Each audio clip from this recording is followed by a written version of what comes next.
안녕하십니까 여러분. 윤리와 사상 이만희 선생님입니다. 반갑습니다.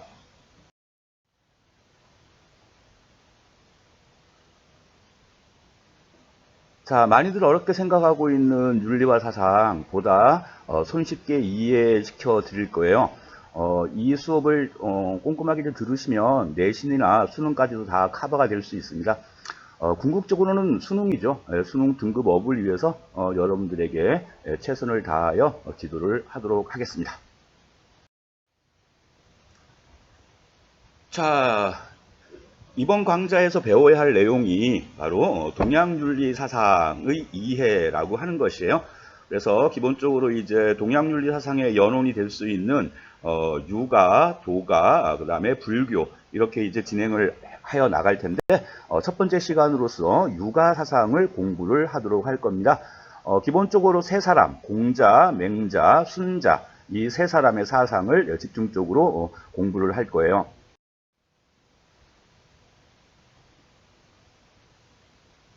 자, 이번 강의에서는 공자나 맹자 그리고 순자의 기본적인 윤리 사상이나 정치 사상 등을 공부를 하게 됩니다.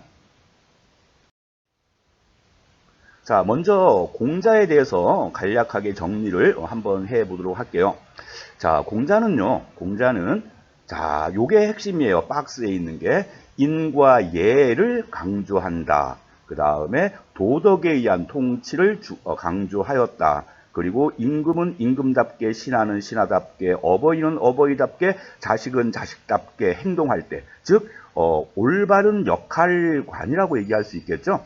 예, 바로 그 직분에 충실하라 혹은 역할에 충실하라. 바로 그것이 정명사상입니다. 그리고 이제 공자가 꿈꾸었던 이상사회는 바로 모든 사람들이 더불어 함께 살아갈 수 있는 그러한 사회, 바로 열린 사회다라고 얘기를 할 수가 있습니다. 그것이 바로 대동사회예요. 자, 요거를 이제 근본으로 하여 수업을 전개시켜 나갈 것이고요. 그 다음은 이제 공자를 했으니까 맹자를 한번 정리를 한번 해볼까요? 맹자의 핵심적인 포인트는 짠 여기 나와 있는 거죠. 바로 맹자는 성선설에서 출발을 하여 자, 왜 인간의 본성이 선하다라고 얘기하는가? 바로 불인인지심, 즉 측은지심, 수호지심, 사양지심, 시비지심 이것을 사단이라고 하는 건 다 알죠. 자, 이것이 인간의 본성이다. 자, 본성은 선한데 왜 사회 혼란이 나타나게 되는가? 두려움과 욕심 때문이다. 특히 목에 칼이 들어왔을 때 우리가 바른 말 하기가 좀 힘들잖아요. 그러나 의로움을 지속하여 실천을 하게 되면 바로 호연지기를 기를 수 있다라고 얘기해요. 호연지기는 떳떳하고 굳센 기상과 기계를 얘기하는데 바로 목에 칼이 들어와도 어때? 불의에 대해서는 아니다라고 할 수 있는 그러한 호탕한 기계를 얘기하겠습니다. 이러한 기운을 갖춘 자가 바로 대인대장부. 아, 저 사람은 참 사내 대장부야.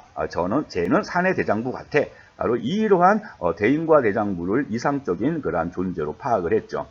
자, 그리고 맹자는 왼쪽에 있는 공자의 정명사상을 계승합니다. 그리고 이것을 한 걸음 더 나아가서 바로 혁명이라는 게 뭔지 알죠? 바로 역성혁명, 임금을 교체하자라는 얘기죠. 그러한 급진적 주장까지도 펼치게 되죠. 맹자입니다. 자, 그리고 이제 순자에 대해서 한번 알아보도록 할 텐데, 자, 순자의 핵심은 맹자와 조금 반대 방향이죠. 인간의 본성은 악하다. 그죠? 그렇기 때문에 악한 본성 때문에 사회가 혼란하니까 그러한 사회 혼란을 막기 위해서라도 인위적인 강제와 규제가 필요하다. 그렇게 해서 만들어지는 것이 예법이다. 바로 이 예법에 근거한 통치를 했을 때 바로 사회가 안정을 이룰 수 있을 것이다 라고 얘기하는 거죠. 그러니까 규범에 의한 어떠한 그 규제보다는 바로 나중에는 법에 의한 규제, 이것이 더 강력해질 수 있겠죠. 예, 바로 법가에 영향을 준다. 이렇게 이제 정리를 할 수가 있습니다. 그래서 공자, 맹자, 순자 이렇게 이제 세 명의 내용을 이제 한번 정리를 해봤어요. 이제 본격적으로 각 사상가에 대해서 알아보도록 하겠습니다. 자, 공자의 윤리사상 들어갈게요. 자, 일단 공자는 사회 혼란의 원인으로서 개인의 도덕성 타락으로 들었습니다. 자, 여러분들 고대 윤리학자들은 거의 모든 사회 문제의 근원과 해결책을 바로 개인 자신에게서 찾아요. 현대 윤리학에서는 여러분들 니부어라는 사람 혹시 들어보셨죠? 바로 아무리 개인이 도덕적이라고 하더라도 집단의 구성원인 한 집단의 이기심에 의하여 그 도덕성이 잘 구현되지 못한다. 도덕적 사회와 도덕적 개인과 비도덕적 사회. 예. 그래서 과거의 그 윤리학자들은 근본적으로 모든 사회의 혼란의 원인을 개인에게 두었다라는 점은 공통점이에요. 공자도 그렇고 맹자도 그렇고 순자도 그렇죠. 자, 그러면 이러한 사회 혼란의 원인을 제시했으니까 그러면 이러한 사회 혼란을 막을 수 있는 방법은 뭐가 있을까? 자, 거기에 한번 초점을 맞춰볼까요? 바로 개인의 도덕성을 회복해야 되는 것이 방안이 되겠죠.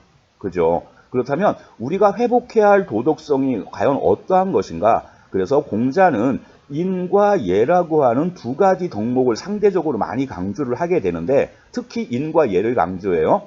자, 인이라고 하는 것은 인간의 내면에 깃들여 있는 바로 타인을 사랑하는 그러한 따뜻한 마음씨를 얘기합니다. 이것이 인이라고 한다면 자, 그 다음에 이제 예라고 하는 것이 있는데 예는 외면적 사회 규범으로서 인을 드러나게 하는 그러한 형식 정도로 생각하시면 돼요. 여러분들 무인도에 불시착을 하여 나 혼자 살고 있다라고 한번 해보세요. 아무도 없고 나밖에 없어요. 그런 나에게 인이라고 하는 내면적인 도덕성이 있을까요? 당연히 있어요. 왜? 인간이기 때문에. 인간은 누구나 다 바로 개개인의 내면 속에 바로 타인을 사랑하는 그러한 마음씨를 지니고 있는 거예요. 그런데 그 무인도에서는 예를 실천할 수 있을까요? 아니에요. 예를 실천할 수는 없어요. 예라고 하는 것은 타인에 대한, 그죠? 타인에 대한 사랑의 마음이 구체적인 형식으로 표현되는 거다. 이렇게 얘기를 하면 돼요. 그래서 진정으로 도덕적인 자는, 도덕적인 완성자는 이러한 인과 예를 높은 경지에서 구현한 자예요. 그러한 사람들을 이제 우리가 일반적으로 성인 군자라 칭한다. 이렇게 얘기를 하는 거죠. 아무튼 인이 바로 인간의 내면적인 도덕성이라면 예는 외면적인 사회 규범이다. 이렇게 여러분들이 알아두시면 돼요. 자, 공자가 말하기를 극기복례 위인이다 라고 얘기했어요. 자기 자신의 이기심을 극복하고 사회적 규범인 예로 돌아가는 것을 가르쳐 인이라 칭한다 라고 얘기하는 거죠. 네, 바로 극기복례 위인의 의미 자체가 바로 인의 완성은 예를 통해서 이루어진다 이란 얘기예요. 자, 인이 없는 예는 가식이고요. 또한 예가 없는 인은 완성되지 못한다라는 얘기죠. 그 얘기는 인과 예의 조화가 필요하다. 이러한 얘기입니다. 자, 그리고 이 공자의 사상 중에 정명사상이라고 하는 것이 있는데 바로 군군, 신신, 부부, 자자. 임금은 임금다워야 하고 신하는 신하다워야 하고 어버이는 어버이다워야 하고 자식은 자식다워야 된다. 즉 사회적 역할에 충실하자. 자기에게 부여된 역할에 충실하자라는 그러한 주장이에요. 자, 그러면 임금은 임금답지 못하다면 임금을 교체할 수 있다까지 전개될 수가 있잖아요. 논리상. 예, 그래서 바로 이 공자의 정명사상은 바로 맹자에게 계승되어 맹자는 한 걸음 더 나아가 혁명사상을 내세우게 된다. 그러한 얘기입니다. 자, 공자의 사상을 한번 쭉 정리를 하게 되면 일단 윤리사상이에요. 자, 공자의 윤리사상의 핵심은 어떠한 건가? 그래요. 사회 혼란의 원인은 개인의 도덕성 타락이다. 자, 그러면 이러한 사회 문제를 해결하기 위한 방안으로서는 그 개개인들 각자가 바로 인과 예라고 하는 도덕성을 회복해야 된다. 이러한 논리가 되는 거죠. 자, 그리고 이제 공자의 정치 사상을 살짝 들여다보게 되면 자, 이겁니다. 바로 군주는 말이에요. 역시 마찬가지로 인과 예라고 하는 도덕성을 기초로 하여 타인의 아픔을 돌보는 그러한 덕에 근거한 통치를 해야 된다. 이렇게 얘기를 하는 거죠. 그러니까 인간의 삶을 강제로 규제하는 어떠한 법이라든가 이러한 것에 의한 것이 아니라 바로 백성들을 근본적으로 사랑하는 그러한 마음씨를 근거로 하여 나라를 다스려야 된다. 이렇게 얘기를 하는 거예요. 그래서 바로 수기치인 수기 아닌 혹은 수신제가 치국 평천하 이러한 말이 있죠. 즉 자기 자신의 도덕적 수양과 수기가 근본이 되어야만 올바르게 백성을 다스릴 수 있고 백성을 편안하게 할 수 있다. 이러한 얘기예요. 자, 그리고 이제 임금은 당연히 어때요? 임금다운 통치를 해야 됩니다. 임금다운 통치. 자, 그러한 것이 이제 공자의 정치 사상의 핵심이 되는 거고요. 자, 그 다음에 공자의 경제 사상을 잠깐 살펴볼 텐데요. 자, 공자나 맹자나 순자나 모두 바로 공평한 재화의 분배를 강조해요. 공평한 재화의 분배를 강조한다는 것은 모든 사람들에게 모두 똑같은 양을 분배한다 그런 얘기가 아닙니다. 그 사람의 업적과 능력에 걸맞게끔 재화를 고르게 어때요? 분배해 주어야 된다라는 그러한 의미가 내포되어 있어요. 자, 공자가 바라본 가장 이상적인 사회는 대동사회입니다. 클 대자에다가 같을 동자를 쓰죠. 자, 이 대동사회에서는 모든 사람들이 함께 더불어 살아갈 수 있는 그러한 사회를 어때요? 이상으로 삼고 있어요.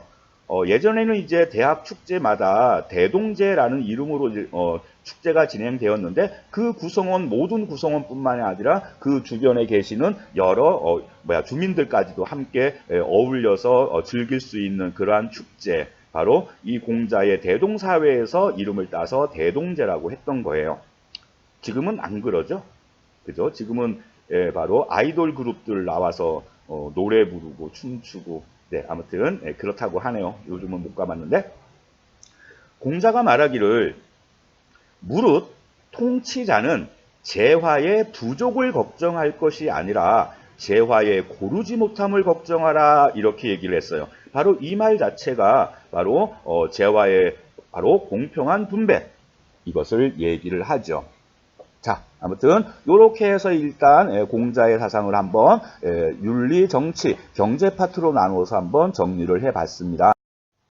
자, 공자의 대동사회가 어떠한 사회인지 지문을 통해서 한번 알아보도록 할게요.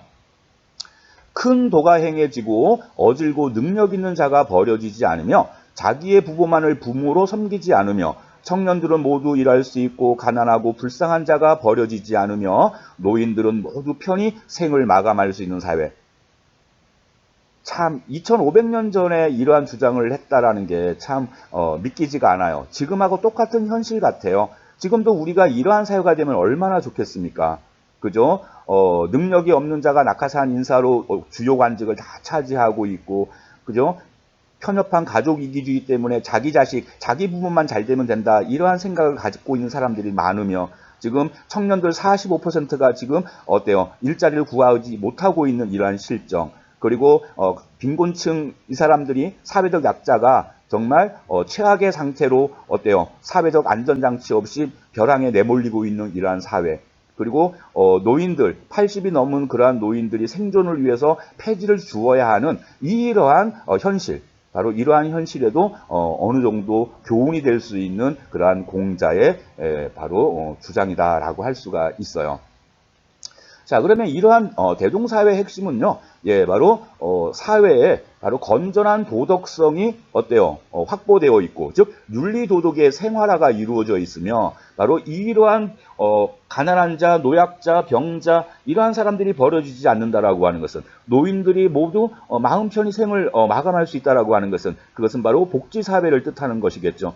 그리고 또 하나, 바로 능력 있는 자가 어질고 능력 있는 자가 버려지지 않는다. 그러니까 그 능력에 맞게끔 적재적소에 인재를 배치해야 된다. 이러한 얘기가 되는 거예요. 이것이 공자의 대동사회의 핵심이다. 이렇게 볼 수가 있습니다.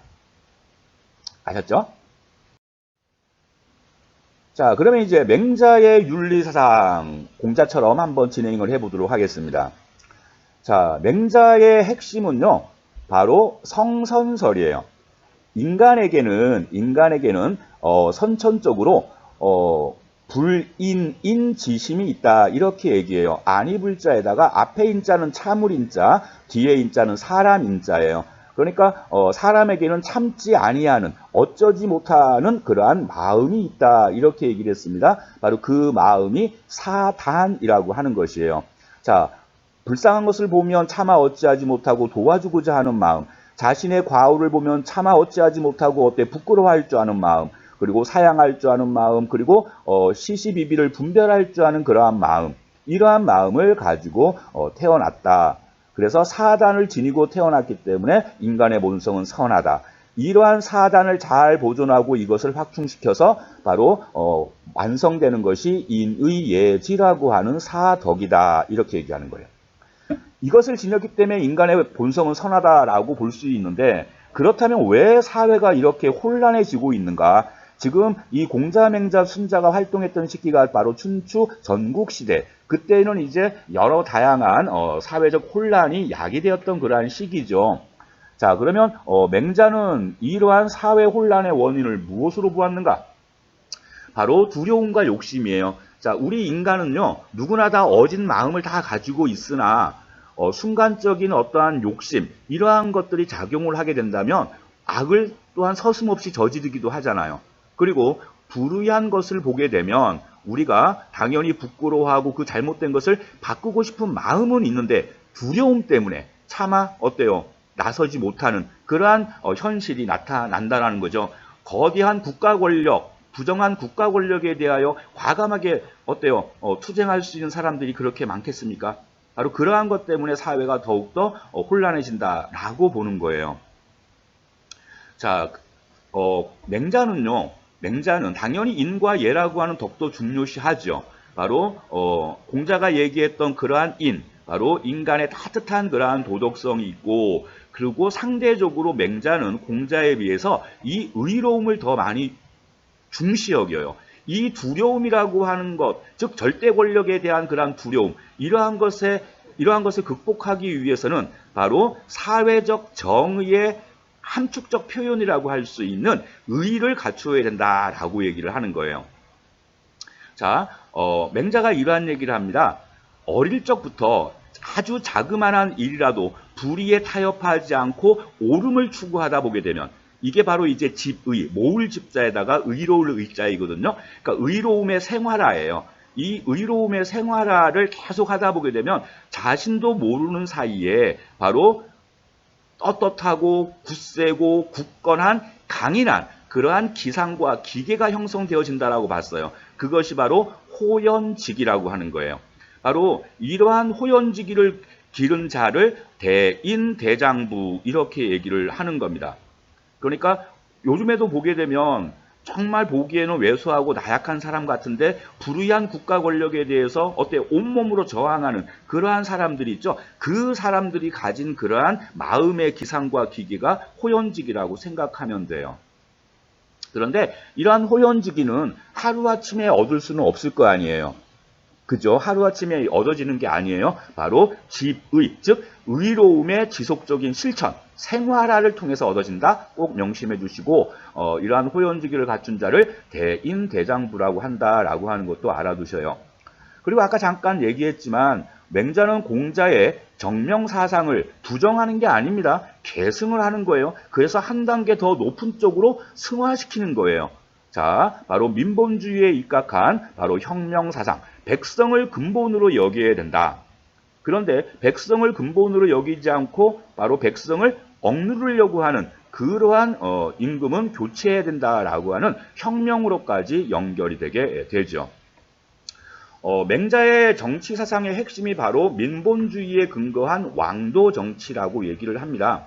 자, 세상에서 가장 귀한 것이 백성이고 그 다음이 국가요. 왕은 가장 가벼운 존재다. 이렇게 이제 얘기를 했어요. 바로 그러면 왕도 정치라고 하는 것은 무엇이냐? 왕이 왕다워야 왕이지. 그죠? 예, 그러한 의미를 지니고 있습니다. 그래서 바로 백성을 근본으로 하여 백성을 위하는 떠받드는 그러한 정치를 해야 된다라고 하는 거죠.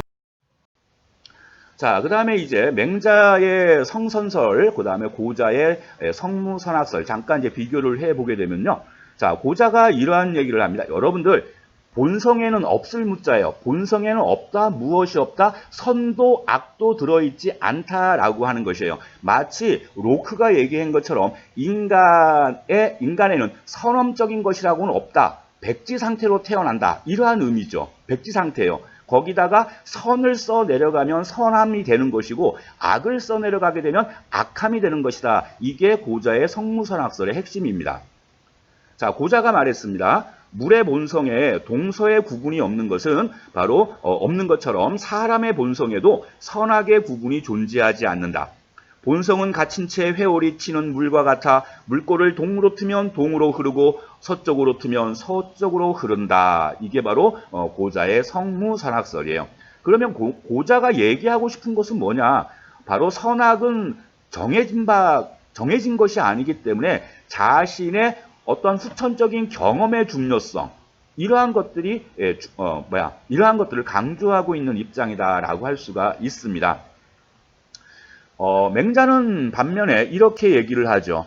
자, 그래, 물에는 동서의 구분이 없다. 하지만 어찌 위아래의 구분도 없겠는가? 물은 항상 위에서 아래로 흘러가듯이 인간의 본성은 늘 선을 향해 흐르도록 되어 있다. 이렇게 얘기를 합니다. 그리고 또 하나의 비유가 버드나무 비유인데, 바로 본성은 버드나무로 바구니를 만든 장인과 같으니 버드나무에 휘어지는 성질이 없다면 어찌 바구니를 만들 수 있겠는가? 그러니까 인간에게는 도덕을 행할 수 있는 그러한 성질, 가능성이 있기 때문에 그것을 휘어서 바구니로 만드는 것이다. 도덕적인 존재로 만드는 것이다. 이렇게 얘기를 하는 거예요. 자, 이 문장을 통해서 여러분들은 고자와 맹자의 바로 인성론을 비교해 주시면 됩니다. 자, 맹자의 사상을 다시 한번 공자처럼 정리하면요. 맹자의 윤리사상의 핵심은 바로 사단설과 사덕이에요.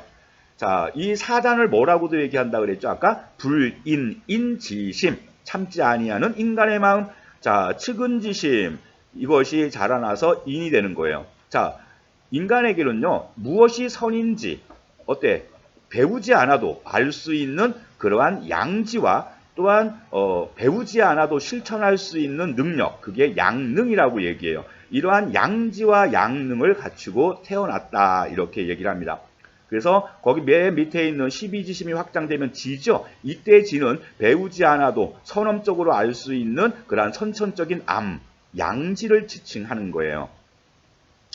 자, 그리고 이제 맹자의 정치 사상을 한번 살펴보게 되면, 자, 맹자는 바로 백성이 모든 것의 중심이고 근본이다라고 하는 민본주의를 내세웠다고 얘기했죠. 자, 그러면 바로 백성을 위하는 정치, 위민, 애민 정치가 바로 왕도 정치예요. 그래서 이 도라고 하는 것은 왕의 도리라는 말도 있겠지만 왕이 걸어야 할 길이라는 그러한 의미도 내포되어 있죠. 자, 그렇지 못한 패도 정치의 반대 개념이 이제 왕도 정치거든요. 바로 강압적인 폭압적인 그러한 정치를 하는 군주는 교체해야 된다라고 하는 역성혁명을 내세우고 있습니다. 자, 그리고 이제 맹자의 바로 경제 사상을 잠깐 한번 살펴볼까요? 맹자가 이러한 얘기를 했어요.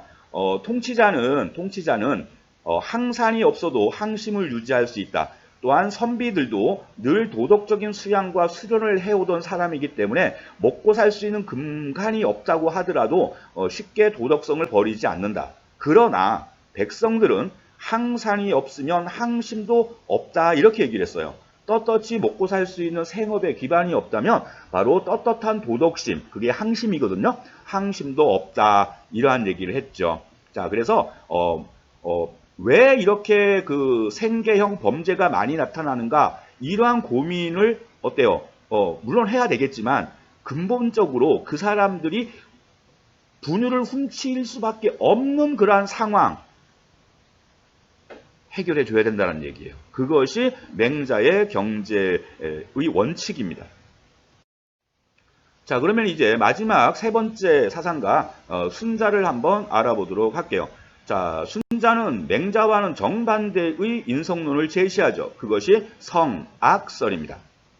자, 사람의 본성은 태어나면서부터 이익을 좋아하며 이를 쫓음으로 쟁탈이 생겨나서 사양함이 사라진다. 나면서부터 질투하고 미워함이 있으며 이를 쫓음으로 인해서 바로 진실과 믿음이 사라진다.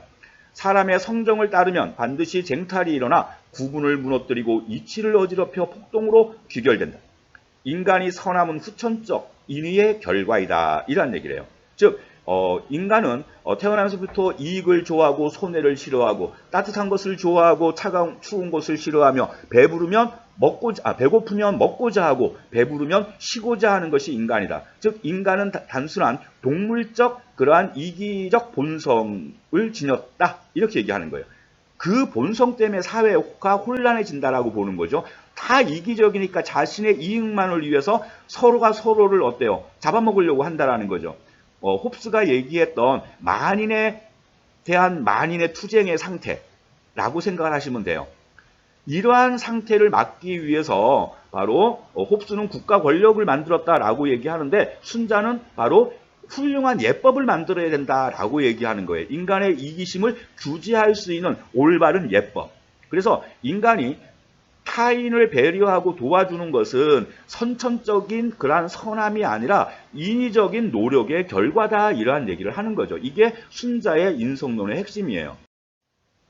자, 순자의 입장은 바로 이제 성악설로 이제 규결되어질 수가 있다라고 하는데 바로 사회 혼란 자체가 아까 얘기했던 이기적 본성에 기인하는 거예요. 그러면 이러한 본성을 막기 위해서 필요한 게 화성기위라고 하는 것인데 바꿀 화, 본성성, 일으킬 기, 인위위. 즉 인위적인 노력을 일으켜서 인간의 본성을 바꿔야 된다. 악한 본성을 선한 쪽으로 바꿔야 된다. 그러면 이렇게 인간의 본성을 바꿀 수 있는 유일한 수단이 바로 뭐예요? 훌륭한 예법을 만드는 겁니다. 그래서 그 훌륭하고 올바른 예법에 근거하여 통치를 해야 된다. 이러한 주장으로 이어지는 거죠. 이게 순자의 사상의 핵심이에요. 바로 순자의 정치 사상을 두 글자로 얘기하면 예치라고 얘기할 수가 있습니다. 한비자는 법치라고 얘기할 수 있죠. 공자는 덕치, 맹자는 왕도 정치. 자, 바로 요순 때 바로 성왕이라 칭송받던 요와 우도 날 때부터 성인이 아니었어요. 그도 우리와 똑같은 이기적으로 자기 욕심만을 챙기는 자였으나 훌륭한 예법을 제정하고 또한 그 예법에 따라서 백성들을 올바르게 다스렸기 때문에 훗날 바로 성왕으로 칭송되었다. 이렇게 얘기를 하죠. 그래서 훌륭한 예법의 제정이 필요하다. 그래서 예법은 인간의 악한 본성을 규제하는 외적 규제 장치 정도로 생각하시면 됩니다. 자, 순자는요 이러한 주장을 하죠. 덕의 유무에 따라 사회적 지위를 정하고 능력을 헤아려 관직을 맡겨야 하며 재화를 공평하게 분배해야 된다. 자, 예라고 하는 것은요. 초기에는 바로 신분에 따르는 차별의 그러한 의미를 내포하고 있었고 이것이 확대되어서 능력에 따르는 차별의 형태. 그래서 훌륭한 그러한 능력을 갖춘 자에게는 그에 걸맞는 직위와 관직, 지위를 주어야 한다. 이렇게 얘기를 하게 되는 겁니다.